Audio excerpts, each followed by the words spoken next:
Good morning, students, and welcome back. So, in the previous two classes on this lesson on what is democracy and why democracy, we learned about several different countries which have different types of governments, which apparently they call themselves as democracies, but somehow they do not fit into the definition of democracy. And then after that, we also went into an argument about why democracy is actually needed. After we learned what democracy is, we went into a sort of debate into why democracy is required. And for that, first we looked into the negative aspects of democracy, whatever bad points are there about democracy, how politicians get power hungry, how basically democracy in our country, for example, is more about political parties and elections and all those things. So going forward in this lesson, just a little bit part is left. What we will see now is, once we have seen the negative aspects of democracy, let us look into the arguments that are put forward in the favor of democracy, and then maybe we can try and justify or find a balance of why democracy is actually required and what good is it is doing for us, right?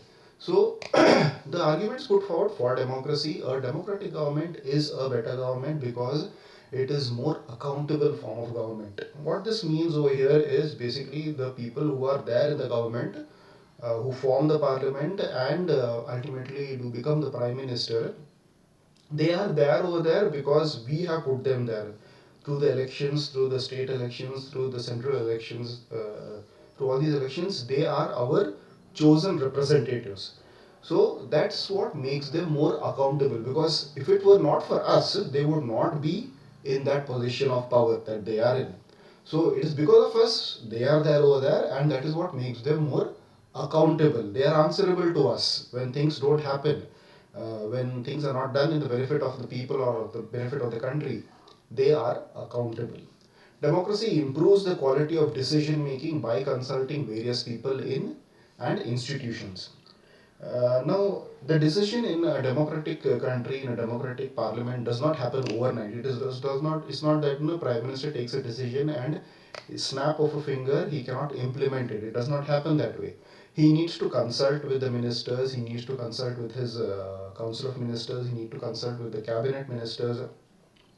Whenever there is a law which is to be tabled in the Lok Sabha, it goes into a lot of debate, a lot of discussion, a lot of consultation, and only then finally does the law come into force, or does it go into the Rajya Sabha and then for the signature of the president.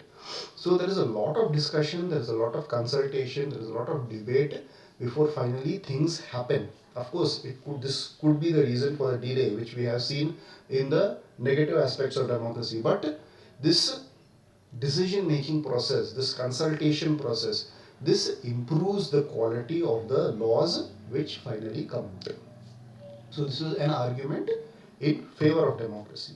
Democracy provides a method to deal with differences and conflicts. In any society where people belong to different regions, speak different languages, practice different religions, and have different castes. So this is something which is very apt for our country. We know that India is an extremely diverse country, right? Right from the northern part to the southern part, from the northeastern states, eastern states to the western states. India is an extremely diverse country. There are lots of religions, lots of languages, lots of varieties of cultures, traditions, practices, so many things which are an amalgamation of what we know as India, right? And because of this, it makes conflicts very easy. When we talk about conflicts, you can take the example of Belgaum itself, where a small matter of language between Kannada and Marathi, there is always a conflict. People fight just for the basis of language. So similarly, in different parts of the country also, taking very small minor issues which we feel are very minor, because there are some much more bigger things, which are the cause for India to come down, like poverty. This is a major concern in our country. Hunger, people, children going to sleep without having a proper meal. This is a bigger concern. then education, no proper education for many of the remote locations, no proper access to education, no proper access to health care. These are actually the bigger problems which are plaguing our country. But there are these small things like religious differences, language differences, which are simply, in front of us as a conflict. But these are the things which cause conflict because of the diverse nature of our country. So this what democracy does over here is it provides us a method to deal with these differences, because democracy is something where everybody's voice will be heard. It is not a government which is put up by the majority of the people or the majority religion in the country. It is not that type of a government at all. It is a government wherein everybody has their voice heard. That is the main important aspect of democracy. So it gives a path wherein everybody's voice will be heard and conflicts will definitely get resolved. Okay. So democracy enhances the dignity of citizens by providing equality, fundamental rights and freedom. So our constitution, we know that, has given us plenty of fundamental rights. It has given us freedom, and it has also said that each and every individual, each and every citizen of India is equal, right? So this is what democracy gives us. It gives us the dignity to live as honorable citizens in the country. It gives us equality, wherein there is no difference between the rich and the poor as per the constitution. Yes, in reality there may be differences, but as per the constitution we are all equal. Democracy is better than other forms of government because it allows us to correct its own mistakes. What this means is, now we have a government which is formed by the largest party, that is the BJP.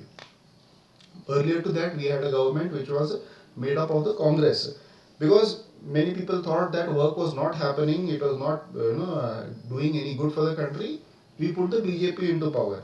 Now, in the next elections, if you feel that maybe this is not working, some other government might come. So what happens over here is, if we make a mistake once during one election, we have the chance to correct it. We select the government which we think that, okay, this government may be better than the previous one, and so this correction happens. So this is how democracy gives us that kind of freedom. So learning, once we have seen all the arguments against democracy, we have seen all the arguments for democracy, we come to the broader meaning of democracy. So there are two types of democracy which we will try and understand how it works. Direct democracy, in which all the citizens of the country assemble in a place and directly take part in decision making. It is a direct democracy.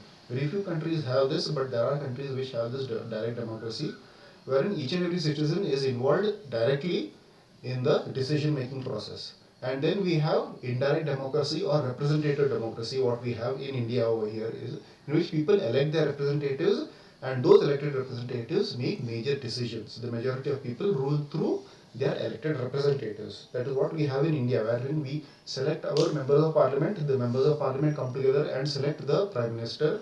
So it is a representative type of democracy which we have in India. So why is representative democracy become necessary in the present world? Modern democracies involve such a large number of people that it is physically impossible for them to sit together and take a collective decision. If you just imagine, you can just imagine, our small city of Belgavi itself has a population which runs into lakhs. It is not thousands, but it's in lakhs. It's the population which we have in Belgavi. So you can imagine the population of India, how much it could be, and it is physically impossible when all these people will come together and take a collective decision. It is physically impossible. It will not happen.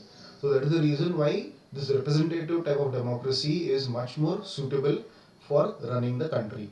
Even if they could, the citizen does not have the time, the desire, or the skills to take part in all the decisions. That is obvious. You cannot expect our parents to go over there and take decisions for each and every kind of law or policy which needs to be done for the citizens, because they do not have the time. They have to live their own lives, right? They have to work for a living. They have to pay taxes and all these things, and so they do not have the time. That's the reason why we need elected representatives like the members of parliaments and the MLAs who will do this work of taking the decisions on our behalf. So, what is an ideal standard democracy? True democracy will come to a country only when no one goes hungry to bed. So, actually, if you ask me, there is nothing ideal.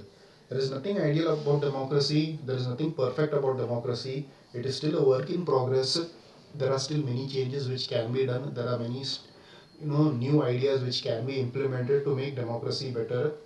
But that is the best part about democracy. It is not a single fixed rule which will work everywhere in the same manner. It can always be molded how you want. It can be changed how you want. It can be made more inclusive, more representative. So that is why they also say that true democracy will come to a country when no one goes to bed hungry. Each and every mouth is fed and everybody is happy. So that is a perfect situation which I don't know, might happen, might not happen. In a true democracy, every citizen must be able to play equal role in decision making with equal right to vote, equal information, basic education, equal resources, and a lot of commitment. So these are many aspects of a perfect nation which we would like to see our country to be, equal role in the decision making process, equal right to vote, equal information, basic education, equal resources, a lot of commitment. If all this does become true, we would have a perfect nation. But unfortunately, that is not the case. But we are working towards that. Right. So, this is the chapter of democracy. What is democracy and why democracy? You might be wondering why we went directly to the second chapter and we did not do the first chapter. If you can read the first chapter in your textbooks.